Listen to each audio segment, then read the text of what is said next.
Imagine you're building a system like an app or a website. How do you figure out what the users need and how they will use it? This is where use case diagrams come in hand. They act like a simple drawing that shows how different people or system interact with your app to get things done.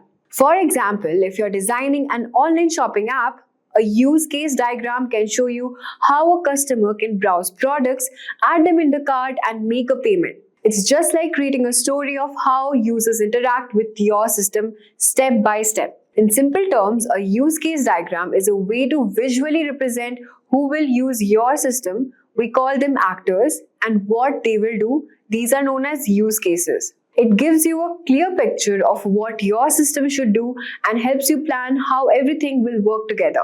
These diagrams are super helpful because they show the big picture without going into confusing technical details. They also help teams, including non-technical people, understand the system, and they also ensure that you're building something that meets the user needs. So in this video, we'll cover everything you need to know to get started with use case diagrams. And even if you're completely new to the topic, in this video, we will explore what use case diagram is, use case diagram notations, relationships, how to draw a use case diagram in UML, common use case diagram tools and platforms, and the mistakes which we make often in use case diagrams. We'll also see some of the best practices, and by the end, you'll not only understand use case diagrams but also feel confident in creating one for your own projects too. So let's get started. So what exactly is a use case diagram in UML? A use case diagram in Unified Modeling Language is a visual tool that helps you understand how users, also known as actors, interact with system to achieve specific goals. Think of it like a straightforward diagram that shows who is using the system and what actions they are performing. For example, in an online shopping system, actors are like customers and administrators that can perform tasks such as browsing products, adding items to the cart, and managing inventory. A use case diagram highlights these interactions, providing a clear view of a system functionality. By simplifying the system functionality, use case diagrams play a crucial role in planning and designing systems that truly align with your user needs. So now let's start by understanding some use case diagram notations. So for this, we have started using our Lucidchart website, and here you just have to select on the use case diagram template and you will be just redirected to this interface. And it's very easy to use and one of my favorites. So I use this particular website to create UML diagrams. Alright, so here when you just enter to this page, so you can see a lot of shapes over here. These are only the annotations we are going to talk about. So these notations are basically simple visual language that developers, designers, or even non-technical stakeholders can use to understand and discuss how a system works. We'll break it down step by step. So first, as you can see over here, we have an actor. Actor, you can just select from this particular shape option and you can just drag and drop. So what does actor actually do? Here, this is the actor over here. So actors are the external entities that interact with your system. This could be users, other system, or even hardware devices. Basically, in simple terms, they are the people or things using your system. For example, in an online shopping system, the customer and the admin are the actors. There would be two particular actors. One would be primary and second one is secondary actor. So let's say customer is the primary actor and admin would be the secondary actor. So they initiate action or use cases. We'll be talking about it later. And identifying actors properly is very important because it ensures that your diagram accurately represents how the system behaves. Next, we're going to talk about are the use cases. So for use case, we use this particular shape over here. So you can just simply drag and drop from here. All right. So I'll just show you. So use cases are like the scenes in the system story. They represent specific tasks or actions your system can perform. Let's say, for example, in an online banking example, use case might be place order, track delivery, or even update information. These are the key functions your system provides in a diagram. Use cases are represented by ovals. As you can see, this is an oval over here. So use cases are represented as ovals, keeping things simple and easy to understand. Next, we're going to talk about is system boundary or system. So for the system annotation, we are just using this rectangular shape. System boundary is just like a box that separates what's inside the system and what's outside. It defines the scope of the system, what your system will handle, and what is external. Let's say, for example, in an online banking system, actions like browsing products or managing inventory are inside the boundary, while external actors like payment gateways are outside. The system boundary helps clarify these limits, ensuring everyone knows exactly what the system is responsible for. So in the diagram, the system boundary is shown as a rectangular box surrounding all the use cases. So why does these annotations actually matter? So using these annotation ensures that your use case diagrams are actually clear. So whether you're explaining the system to your team or presenting it to the stakeholders, these simple symbols act as ovals for use case and the system boundary make complex system easier to communicate. So now let's move on to see how these notations come together in a full diagram. So before we move on to diagram, let's take a moment to understand the relationship used in use case diagram. So now let's understand the relationships. Why relationship is important? Because they show how actors and use cases interact and connect, giving us a complete view of the system functionality. At first, we have association relationship.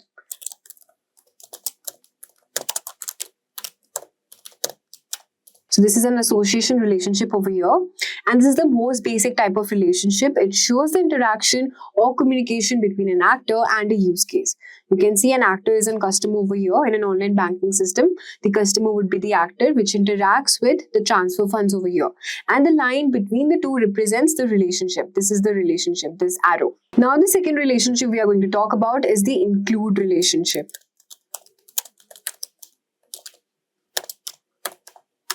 So, include relationship means that one use case relies on another to complete the functionality. It shows with the dashed arrow pointing from the including use case to the included use case. So, the including use case over here is the compose post, and the included use case is add image. In social media, the compose post use case might include the functionality of add image. So this means whenever you're composing a post, the option to add an image is automatically part of this process. Let's talk about the third type of relationship, which is the extend relationship. The extend relationship is all about optional or additional functionality that occurs under specific conditions. It's represented by a dashed arrow within the keyword extend. So we're using this keyword extend. For example, let's say the flight booking system, the book flight use case might be extended by select seat. So these are the extension points over here, and select seat might be the extended one. So if the user chooses to pick a specific seat, this step isn't mandatory, but it adds extra functionality whenever needed. So as you can see, this select seat might add some extra functionality, and that is why we are pointing an arrow towards this. Now let's talk about the fourth type of relationship, which is the generalization relationship. This relationship is also known as is a connection between the use cases. These are the use cases over here. And so where one use case is a specialized version of the another one. So it's represented by an arrow pointing from the specialized use case to the general use case. For example, let's suppose in a vehicle rental system, the rent car and the rent bike are the two specialized use cases of the more general rent vehicle use case. So this shows that renting a car or a bike shares some common functionality with renting any vehicle. That is why we have pointed towards this generalized use case, and here the generalized use case is the rent vehicle. So why does these relationship matter? When we draw a use case diagram, you'll just know about it more. So these relationships help us to see how different parts of a system work together and make the diagram more meaningful. Before we get too far into this tutorial, let's talk about how we are going to make a use case diagram. You could also use a pen, paper to draw them out, but a diagramming application is going to be way more easier. And today we are using this Lucid chart, and you can also use it because it's free to use. You just have to click the link to access Lucid chart website, enter your email, and then you can just follow along. So now we're just making our system a banking app system over here. So we have just used this rectangle and we call our system. This is the system over here, and we just name our system as banking app. You can also increase the size if you want to. Okay, this is a banking app system over here. And anything within this rectangle happens inside the banking app, and anything outside this rectangle doesn't happen in the banking app. The next element we are going to choose is are the actors. So we'll just select an actor over here. Okay. So we'll just place the actor over here, anywhere over here. So an actor is going to be someone or something that uses our system to achieve a goal. That could be a person, as we have already discussed. So for this banking app system, just guess what would be the most obvious actor. Obviously a customer. So we just name our actor over here as customer, okay? Now let's talk about the another actor we want in our diagram. In the bank, that would be obviously the bank. So we'll just place, let's say, a bank over here. Alright, so in this case, the customer are our primary actor and the bank would be the secondary actor. So we'll just place our secondary actor right over here. Alright, so couple of things are important to keep in mind. First, it's important to note that these actors are external objects. They always need to be placed outside the system. Second, actors need to be thought as types or categories. For our banking app, the actor isn't going to be a specific individual. We wouldn't label our actor as John, Chase, or some bank name. We can keep it categorical, and this brings us to the topic of primary and secondary actors, which I already told you before. So the primary actor here is the customer. The customer is going to initiate the user system. They're going to pull out their phone from here and open up the banking app and do something with it. Bank, on the other hand, is the secondary actor. So bank is only going to act once the customer does something. If the customer goes on the app to see how much money is in their bank account, only then does the bank engage with our system to provide the balance. So primary actor should be on the left of the system over here, as we have already mentioned, and the secondary actor should be on the right and the primary actor should be on the left. So now the next element we are going to talk about are the use case. So this is where you really start defining your system use case. So we'll be using this oval use case over here. So it is represented as an action that accomplishes some part or some sort of task within the system. So they are going to be placed within the rectangle because they are actions that occur within the banking app. So the first use case we will have is called the logged in. Okay, we'll have a use case as logged in. We'll also have another use case known as, let's suppose, check balance.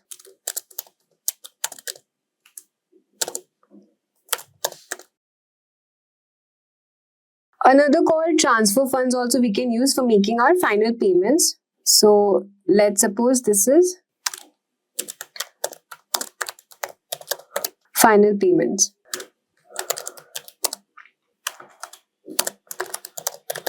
So we will have this in the logical order. At first, the customer will log in. They might check balance. And before this, we will have one more use case as transfer funds. So we'll just keep it before making payments option over here. Alright, so these are the use cases we have listed in a banking app: login, check balance, transfer funds, and make payments. So you can see that each of these use cases start with a verb and reinforces an action that takes place. We also want them to be sufficiently descriptive. If this use case only said transfer, that would be way too vague. Finally, it's good practice to put your own use case in a logical order when possible. So that is why we have put login at first, and that's where the first thing happens that will a customer use. The final element to use would be relationship. So now an actor by definition is going to use our system to achieve some particular goal over here. So they have to interact with at least one of the use cases within our system. In our example, a customer is going to log into our banking app. So we draw a solid line between the actor and the use case to show this relationship. So we'll just draw a line from here and just connect it. So customer will also use this check balance option. So the solid line which we drew, this type of relationship is called as association, and it signifies a basic communication or interaction, and the customer is going to interact with the rest of this using the same case as well. So now that we have drawn the solids line to each one of those, the banking app system, it will react. First it will log in, check balance, transfer funds, and then make payments. So now we'll just talk about what our secondary actor will do. So now in which case the bank would interact with? Well, a customer wants to check their balance on the app. The bank is going to provide the correct amount. Let's draw a line between the bank and the check balance because the bank won't log in. So we'll draw a connection between a bank and check balance. Okay. Yeah. So when a customer wants to transfer funds or make payment, the bank is going to follow through with those transactions. We don't need to draw a line to log in because that process happens within the banking app. There's no need to go to the bank to actually get involved with the login process. There are three other types of relationship in addition to association. They are include, extend, and generalization, which I've already discussed. So when a customer types in their login information, a banking app is going to verify the password before completing the login process. But if the password is incorrect, the banking app is going to display an error message. So let's create two more new use cases to verify password and display the login error. But before that, let's just draw a line to make a connection between check balance, transfer funds. So now we will have one more use case as verify sufficient funds. Finally, when a customer would want to make a payment, our banking app is going to give them the option of paying from either bank or checking account, from their savings account. So we'll have to create two more use cases. Before this, we'll just put it over here. So before making a payment, you have this use case of verify sufficient funds. So we'll create two more use cases as pay from savings and pay from checkings over here, and we'll just place it over here inside this box. So now let's circle back to the verify password and use case, and let's talk about the relationships again. So how to verify password, it relates to the rest of the diagram. Neither of our actors are directly initiating this action. It's just immediately going to happen within our banking app every time there's an attempt to log in. So this is known as the include relationship. So basically, include relationship will show dependency between the base case user and an included use case. So every time the base case is executed, the included use case is executed as well. So when you have include relationship, you draw down a line with an arrow that points toward the included use case, which I have already told you before. So here the include relationship, which I have already mentioned, would be the login. Login as the base case and the verify password would be the included use case. So every time a customer logs in, our banking app will automatically verify password. This login use case won't be complete. So we draw a dash line with the arrow pointing towards the included use case, and we write included in double this thing, include over here. Next type of relationship over here would be the extend relationship. So when the base case is executed, the extend will happen sometime, but not every time. So when you have an extend relationship, you draw a dashed line with an arrow that points towards the base use case. So in our example, login is the base use case over here, and the display login error over here, which we have written as use case, is our extended use case. So our banking app won't display a login error message every time a customer logs in. This will only happen once in a while when a customer accidentally enters an incorrect password. Since this is an extend relationship, we draw a dashed line with an arrow that points to the base use case and write extend double between double chevrons. So with this, we have completed our UML diagram over here. As you can see, we have used all the relationship also, and we have described how we can connect, have annotations, and then just make a simple UML diagram. Also, just a quick information, if you're interested to supercharge your career as a data analyst, the Professional Certificate Program in Data Analytics and Generative AI by ENICT Academy, IIT Guwahati is your perfect choice. This 11-month online course offers interactive masterclasses by IIT Guwahati faculty and industry experts, combining cutting-edge tools like Generative AI, ChatGPT, Python, Tableau, and SQL. You can find the course link in the description box below and in the pinned comments. So let's also discuss the common use case diagram tools and platforms. So for this, we are using Lucidcharge because it's a collaborative platform, real-time collaboration and commenting templates for various diagram types. We also have different websites also. Suppose we have draw.io. So you can also use this website to draw your UML diagrams. So as you can see here, we are using draw.io. It's also free open source diagramming tool. It works offline and can be integrated with Google Drive as well. The next tool, we also have Microsoft Visio. So we'll just search on Google, Microsoft Visio. So as you can see, it's by Microsoft Flowchart Maker. You can also just simply sign in, and because it's a part of Microsoft Office, it supports various diagram types, including use case diagram. Then next on the list is Smart Draw. Let's search Smart Draw. So Smart Draw first on the list, it's user-friendly diagramming tool. You can just click on Start Now and just check the templates. We have different types of diagram, including use case diagram. Next on the list is our Plant UML. Plant UML. We can also use this. It's a versatile tool. It's used for creating UML diagrams. So now at last, let's talk about some common mistakes while making a use case diagram. So you should avoid common mistake that ensures the accuracy and effectiveness of the use case diagram. Do not add too much of detail that confuse people. Unclear connections lead to misunderstanding about system interaction. If you use different names for same elements, it would create a confusion. So use kind of same names. Incorrectly using generalization can misinterpret relationship. Also, treating the diagram as static can make it outdated and inaccurate. So keep these things in mind. Crafting a clear and effective use case diagram is very important for conveying system functionality and interaction, and here are some of the best practices. Use case diagram focus on capturing the core functions of the system, avoiding extraneous details. They ensure uniformity and help in organizing use case into coherent groups. So in conclusion, we can see a use case diagram serves as a powerful tool for capturing and visualizing the functional requirements and interactions within the system. So that's a wrap up on this video. If you have any doubts or queries, you can ask them in the comment section below. Our team of experts will reply you as soon as possible. Thank you and keep learning with Simplilearn. Staying ahead in your career requires continuous learning and upskilling. Whether you're a student aiming to learn today's top skills or a working professional looking to advance your career, we've got you covered. Explore our impressive catalog of certification programs in cutting-edge domains, including data science, cloud computing, cybersecurity, AI, machine learning, or digital marketing. Designed in collaboration with leading universities and top corporations, and delivered by industry experts. Choose any of our programs and set yourself on the path to career success.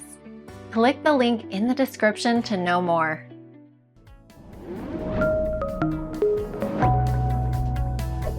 Hi there, if you like this video, subscribe to the Simplilearn YouTube channel and click here to watch similar videos. To nerd up and get certified, click here.